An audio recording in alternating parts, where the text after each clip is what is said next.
Hoy en día, la inteligencia artificial está por todas partes. Parece que ha surgido de la nada. Pero, ¿y si la historia real fuera mucho, mucho más larga? Vamos a hacer un viaje para descubrir los momentos clave que nos han traído hasta la tecnología que literalmente está cambiando nuestro mundo. Para mucha gente, si piensas en inteligencia artificial, piensas en ChatGPT. Es normal. Pero la realidad es que eso es solo el capítulo más reciente de una historia que esconde mucho más. Y cuando digo que esconden mucho más, es que sus orígenes se remontan a una época en la que ni siquiera existían los ordenadores. Suena increíble, ¿verdad? Pues sí. Para entenderlo todo, tenemos que viajar en el tiempo. Vámonos hasta 1843, que es cuando conocemos a la primera persona que se planteó en serio qué podría llegar a hacer una máquina de computación. Todo arranca con Ada Lovelace, a quien se considera la primera programadora de la historia. Ella trabajó sobre los planos de un ordenador mecánico y diseñó el primer algoritmo. Y luego, casi un siglo después, aparece Alan Turing, el padre de la computación moderna, que recogió esas ideas y las llevó a otro nivel, preparando el terreno para un debate que dura hasta hoy. Y aquí está el meollo de la cuestión. Fijaos en el conflicto. Por un lado, Lovelace, que decía que una máquina solo puede obedecer, que nunca podrá crear nada por sí misma. Y por otro, Turing, que se atrevió a decir, un momento, si las máquinas pueden usar la lógica, igual que nosotros, ¿por qué no van a poder pensar? Solo necesitaban serlo bastante potentes. Para intentar zanjar este debate, a Turing se le ocurrió una prueba, una idea sencillamente genial, el juego de la imitación. La cosa es simple, un juez habla por chat con un humano y con una máquina, sin saber quién es quién. Si el juez no es capaz de distinguirlos, la máquina ha superado la prueba. Durante décadas esto se consideró una meta, imposible de alcanzar. Bueno, pues con estas ideas revolucionarias sobre la mesa, saltamos a los años 50. Las teorías de Turing inspiraron a toda una nueva generación de científicos y ¡pum!, se desató la primera gran carrera por la inteligencia artificial. Y esa época fue una auténtica locura. Una explosión de actividad. En apenas 10 años se acuñó el término inteligencia artificial, se construyó la primera red neuronal y vimos los primeros programas que intentaban imitar a los humanos, como jugar al ajedrez o tener una conversación. El AIZA era una pasada, la verdad. A ver, no era IA de verdad, ¿eh? Era un truco de programación súper ingenioso. Si alguien escribía «tengo un problema», el programa detectaba la palabra «problema» y soltaba una respuesta como «¿qué problema tienes?». Era simple, pero funcionó. Vaya si funcionó, coló a muchísima gente. Pero claro, todo este entusiasmo inicial no podía durar para siempre. Las promesas que se hacían sobre la IA eran gigantescas, pero la tecnología, sencillamente, no estaba a la altura. Y eso nos llevó a un parón de décadas conocido como el invierno de la IA. Entonces, ¿qué pasó exactamente? Pues básicamente fue una tormenta perfecta. Por un lado, se prometió la luna. Por otro, los ordenadores de la época eran lentísimos, no daban para más.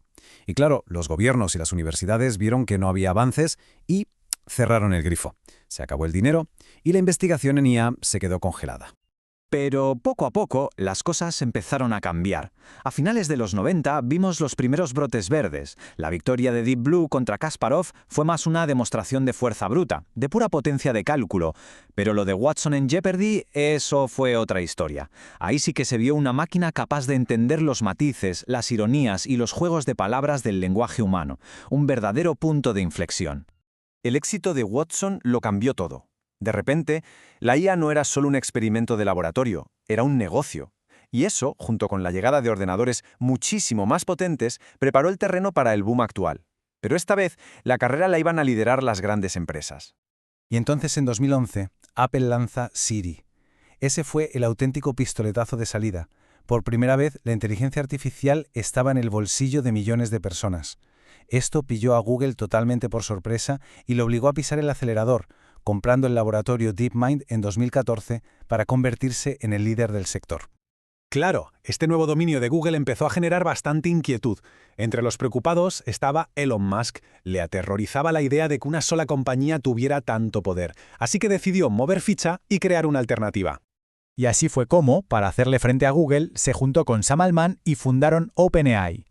La idea era crear un laboratorio sin ánimo de lucro centrado en la seguridad y en la investigación abierta.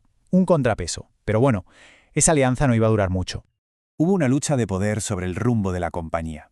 Musk se fue y OpenAI se quedó básicamente sin un duro, al borde del colapso. Fue entonces cuando Sam Altman hizo un movimiento maestro, un acuerdo con Microsoft.